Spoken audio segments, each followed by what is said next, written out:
En este tiempo de engaños y apostasía, Jesús te pregunta, si hoy regresaría, ¿te hallaré viviendo en la fe verdadera? Marcos 1 dice: principio del Evangelio de Jesucristo, Hijo de Dios. Como está escrito en Isaías el profeta: he aquí yo envío mi mensajero delante de tu faz, el cual preparará tu camino delante de ti. Y luego dice: voz del que clama en el desierto, preparad el camino del Señor, enderezad sus sendas. Bautizaba a Juan en el desierto y predicaba el bautismo de arrepentimiento para perdón de pecados. Y salía él toda la provincia de Judea y todos los de Jerusalén, y eran bautizados por él en el río Jordán, confesando sus pecados. Y Juan estaba vestido de pelo de camello, y tenían un cinto de cuero alrededor de sus lomos, y comía langosta y miel silvestre. ¡Fua! ¡Qué espectáculo!, ¿no? La vestimenta y lo que comía Juan, ¿no? Hoy dice que sos el hijo del rey, tenés que comer lo mejor, tenés que tener la ropa, viste, todas de marca, ¿eh? Si no tenés la ropa de marca, no sos hijo del rey. ¿A dónde sacaste eso? Y predicaba diciendo: viene tras mí el que es más poderoso que yo, a quien yo no soy digno de desatar encorvado la correa de su calzado. Yo la verdad os bautizo con agua, pero él os bautizará con el Espíritu Santo y fuego. Y luego viene el bautismo de Jesús, y luego vienen otras cosas. Ahora quiero hablar de Juan en el sentido de lo extraordinario que es la vida de Juan. Nació en un hogar donde ya hasta eran ancianos. Su padre Zacarías, su madre Elizabeth, eran parientes de Jesús. ¿Sabe? Juan el Bautista, cuando María fue a la casa de Elizabeth y estaban ambos embarazadas, dice la Biblia que fue lleno del Espíritu Santo en eso. O sea que Dios lo llenó del Espíritu Santo ya desde el vientre de la madre. Qué extraordinario, ¿no? Lo que es eso. Y esta es una demostración, la vida de Juan es una demostración de lo que verdaderamente es ser un hombre lleno del Espíritu Santo. En él usted no va a encontrar errores, no va a encontrar fallas, no va a encontrar pecados y que tuvo que perdonar y volver a restaurarlo. En él no va a encontrar dudas, inclusive en algunos de sus aspectos de la predicación. Él era tenaz, él era duro. Era el mensaje que se necesitaba en esa época. No podía salir a decirle: sí, Diosito te ama, vení para acá, si vos te arrepentís, Dios te va a perdonar. No era la época. Para un pueblo que conoce la verdad y vive como se le da la gana, y hace uso y abuso de las cosas que no tiene que hacer, y hace a un lado el sacrificio de Cristo, no podés predicarle un mensaje de amor. Tenés que predicarle un mensaje que de alguna u otra manera lo parta en dos para que pueda reaccionar. Y esa fue la misión de Juan. Dios lo preparó años estuvo preparado Juan para un ministerio que, si se llegó a 8 meses, fue mucho. 8 meses. Pero sí lo preparó, sí vino preparado ya del vientre de la madre, vino lleno del Espíritu Santo. La vida, la adolescencia, la niñez de Juan no la sabemos, la Biblia lo pasa por alto, porque cuando ya hablamos de Juan ya está hecho un hombre grande, hecho derecho. Él ya comía miel silvestre y langosta y ya vestía de la manera en que dice la palabra de Dios, de que Juan estaba vestido de pelo de camello y tenía un cinto de cuero alrededor de sus lomos. O sea, ya su vida estaba hecha prácticamente. Todo ese periodo, todos esos años, fueron años de preparación en comunión con Dios, en oración, en charlas con Dios para saber qué es lo que quieres. Él sabía que no era nada fácil la tarea de anunciar al que venía, que era mayor que él, porque iba a predicarle a una nación que hacía 400 años que no oía la voz de Dios. Desde Malaquía, desde que se rebelaron todos en Malaquía, los sacerdotes, los escribas, los fariseos, el pueblo, y no solo robaban, sino que engañaban, mentían, hacían trampa, toda la nación de Israel de Malaquía. Malaquía tiene 4 capítulos, si usted lee todo se va a dar cuenta de qué es lo que pasaba en el pueblo en aquel entonces, y no solo la mentira del diezmo de Malaquía 3, 8 al 10, no, lea Malaquía, se va a dar cuenta, toda la nación estaba perdida, y dentro de ellos los más perdidos eran los sacerdotes. Esos eran los que robaban. Léalo, 4 capítulos, no va a perder nada, va a aprender. Entonces Juan sabía para lo que se preparaba. Y 400 años de no oír la voz de una nación se volvió rebelde, se volvió dura, se volvió contumaz. Los religiosos, como le decía Jesucristo a los fariseos y escribas, solamente eran hipócritas. Pero hipócritas profesionales. Como los muchos que hay y que existen, que por fuera son muy lindos, muy bien presentables, predican muy bien, se expresan, y sin embargo por dentro es como decía Juan, huesos de muertos, podridos. El mismo Cristo se dio el lujo de decirle todas las veces que los encontró a los escribas y fariseos, que eran los de la malta sociedad, ojo, no eran cualquiera los escribas y los fariseos, eran tenidos por dignos en la malta sociedad. Era como que usted insultara, no sé, a un vicepresidente o algo de ese nivel, y Jesucristo no tuvo ningún reparo en decirle hipócrita todas las veces que los encontró. Así que no hablemos con que, ay, ¿por qué no son tan suaves? ¿Por qué no dicen palabras lindas? Las palabras lindas le gustan a la gente que no quiere crecer en Dios, porque el que quiere crecer y aprender de Dios va a aceptar lo que Dios le hable. Jesucristo dijo bien claro, mis ovejas oyen mi voz, pero las que no son mis ovejas, habla el mundo y el mundo los oye. Ese es el gran problema de la cristiandad hoy en día, oye más la voz del mundo que la voz de Dios, porque no está enganchado con Cristo, está enganchado con tantos asuntos terrenales, temporales y transitorios, de que no escuchan la voz de Dios. Y Juan fue una persona que tuvo que prepararse, como decíamos, y prepararse para un ministerio tan poco y tan corto. Solamente creo que tuvo 2 o 3 discípulos que vinieron a él y estuvieron con él.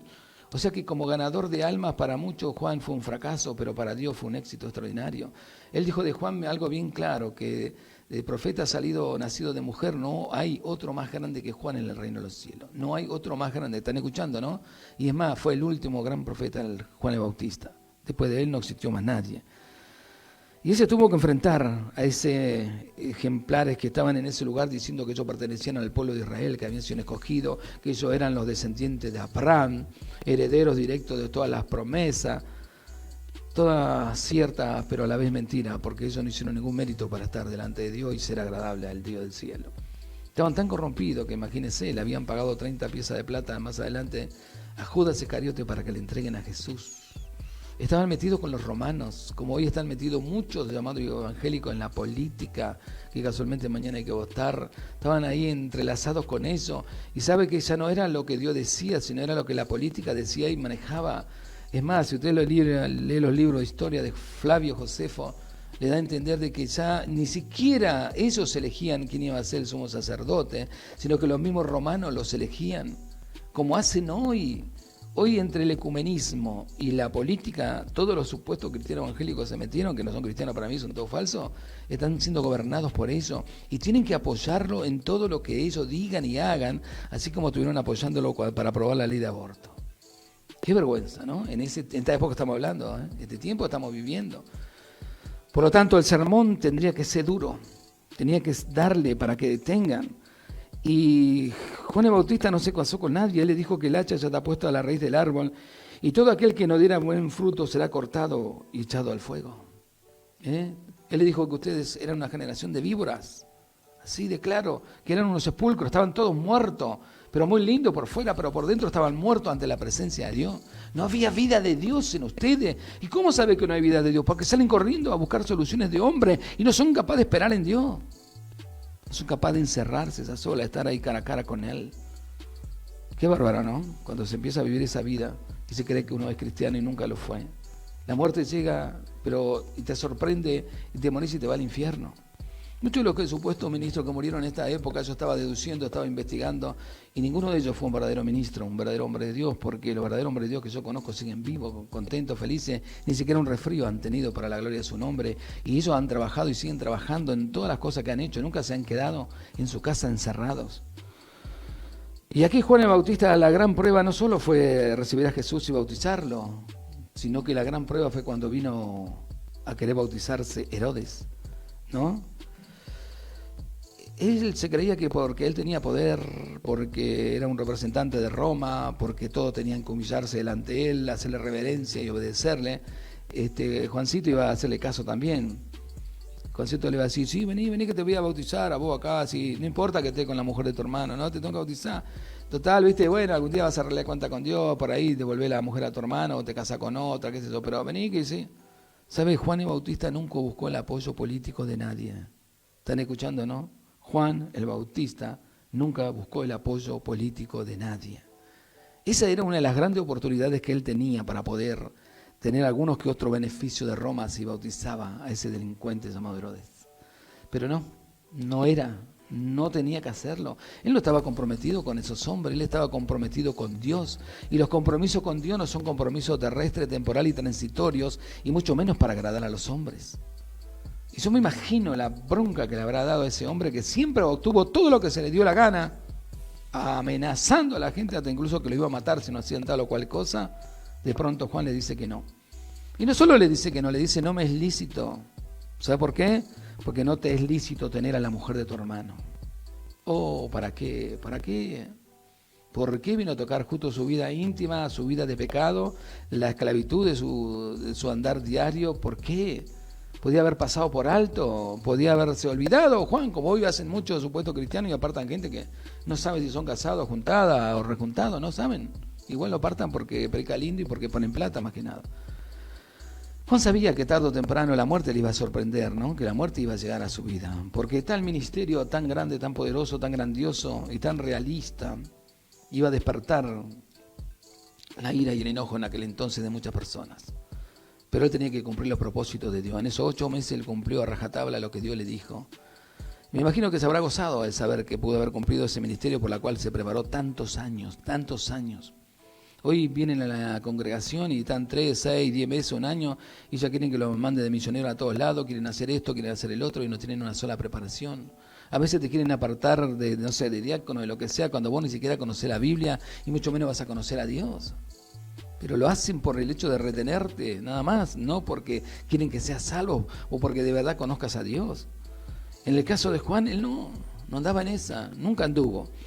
Y lo triste es que, bueno, llegó el gran día, lo encerraron a Juan, lograron encerrarlo, metieron en el calabozo, y a través de una mujer que danzó para este delincuente llamado Herodes, ella le pidió la cabeza de Juan el Bautista. Yo siempre digo que la muerte no puede sorprender a un hijo de Dios o un verdadero hombre de Dios. Él sabía, el Espíritu Santo estaba en él, por lo tanto el Espíritu Santo ya le había avisado. Y otra de las cosas admirables de la vida de fe de Juan el Bautista, no solo que cumplió su ministerio a rajatabla sin tenerle miedo a nadie, sino que supo enfrentar la muerte, porque la muerte de él fue decapitado, al igual que el gran apóstol Pablo. Que el gran Pablo dijo antes de que le cortaran la cabeza, ahí tranquilo, sencillo, sin temores, sin miedo a la misma muerte. ¿Se da cuenta usted? Nunca se puso en el lugar de Pablo, que él no le tuvo miedo a la muerte, que un hombre lleno del Espíritu Santo y con fe nunca puede tenerle miedo. Un cristiano de fe no puede tenerle miedo a la muerte, no puede salir corriendo a buscarle soluciones que este mundo le da, sino que tienes y sabe esperar en Dios. Nunca se puso a pensar en eso. Los miles que mataron, los famosos papas en las cruzadas, nunca le tuvieron miedo a la muerte, porque un verdadero cristiano lleno del poder del Espíritu Santo nunca le va a tener miedo a la muerte. Nunca. Solamente un cristiano carnal, común, vulgar y silvestre que dice ser cristiano le puede tener miedo a la muerte y esconderse y buscar soluciones. Y Pablo le dijo, he acabado la carrera, he guardado la fe, he peleado la buena batalla. Y bueno, en este día glorioso Jesús me va a dar su corona, como le va a dar a ustedes el día que ustedes lleguen a la eternidad. Esas fueron las últimas palabras de un hombre que ya bajaba el hacha para cortarle la cabeza, sin ningún temor, sin ningún miedo, sin ninguna queja. Y mi pregunta es, ¿dónde están los Juanes Bautistas en el día de hoy? Que no transan con nadie, que solamente se apegan a cumplir el ministerio que Dios le ha dado, que no andan detrás ni de los políticos ni de los ecuménicos, sino que andan detrás de Cristo y creyendo en las promesas que Dios le dio. Necesitamos Juanes Bautistas con todo el poder del Espíritu Santo para seguir diciéndole a tantos mentirosos que tenemos que el hacha está puesta a la raíz del árbol y todo árbol que no dé buen fruto será cortado.